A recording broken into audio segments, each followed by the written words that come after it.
ଝାରସୁଗୁଡ଼ା ଜିଲ୍ଲା ଲଖନପୁର ବ୍ଲକ ଅନ୍ତର୍ଗତ କୁଡ଼ାଲୋଇ ଆଶ୍ରମ ବିଦ୍ୟାଳୟଠାରେ କୁଡ଼ାଲୋଇ ଗ୍ରାମରେ 78ତମ ସ୍ୱାଧୀନତା ଦିବସ ପାଳିତ ହୋଇଯାଇଛି। ଏହି ଶୁଭ ଅବସରରେ ଗ୍ରାମର ବରିଷ୍ଠ ନାଗରିକ ସମାଜସେବୀ ଶ୍ରୀ ବିରଞ୍ଚି ସାହୁ ଜାତୀୟ ପତାକା ଉତ୍ତୋଳନ କରି ଛାତ୍ରଛାତ୍ରୀମାନଙ୍କୁ ଏବଂ କାର୍ଯ୍ୟକ୍ରମରେ ଉପସ୍ଥିତ ସମସ୍ତ ଜନସାଧାରଣଙ୍କୁ ଓ ବିଦ୍ୟାଳୟ ପରିଚାଳନା କମିଟି ଶିକ୍ଷକ ଶିକ୍ଷୟିତ୍ରୀମାନଙ୍କୁ ଦେଶ ଓ ରାଜ୍ୟର ସାମ୍ପ୍ରତିକ ପରିସ୍ଥିତି ଉପରେ ସମୀକ୍ଷା କରି ଗ୍ରାମ ରାଜ୍ୟ ଓ ଦେଶ ଗଠନରେ ସହଯୋଗୀ ହେବା ପାଇଁ ନିବେଦନ କରିଥିଲେ। ଏହି ଶୁଭ ଅବସରରେ ବିଦ୍ୟାଳୟର ପରିଚାଳନା କମିଟିର ସଭ୍ୟବୃନ୍ଦ ମଧ୍ୟ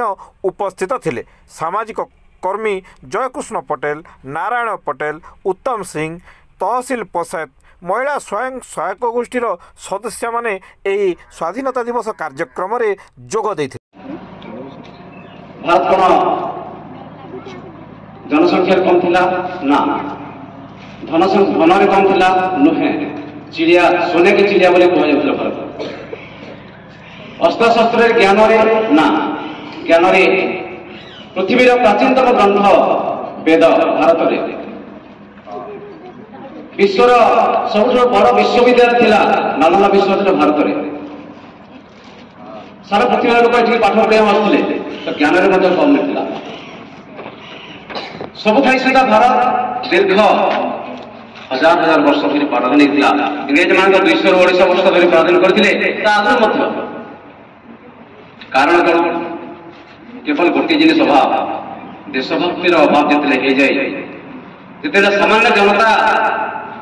केवल स्वार्थ दुनिया बुड़ी जाए अन्य मान निजर पड़ोशी को निजर भाई मान निजर बोले भावे ना से देश समाज कथा भूली जाए से समय भारत स्वाधीन हुए गोटे विदेशी आक्रमण के थे भारत आसला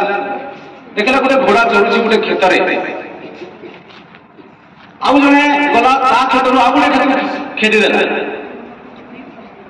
माने धान खाऊँ आ गोटे खेत को खेदीदेला चुपचाप से देखुची से आक्रमण कर बुझीगला ए देश को सहजरे जीति हम देश को सहजरे पराधीन कर माने ये अन्य कहापाई ये चिंतित नुहे अन्य मान को निजर बोली भावे ना और से हिसाब से आक्रमण कला एवं भारत को पराधीन करके बहुत दिन शासन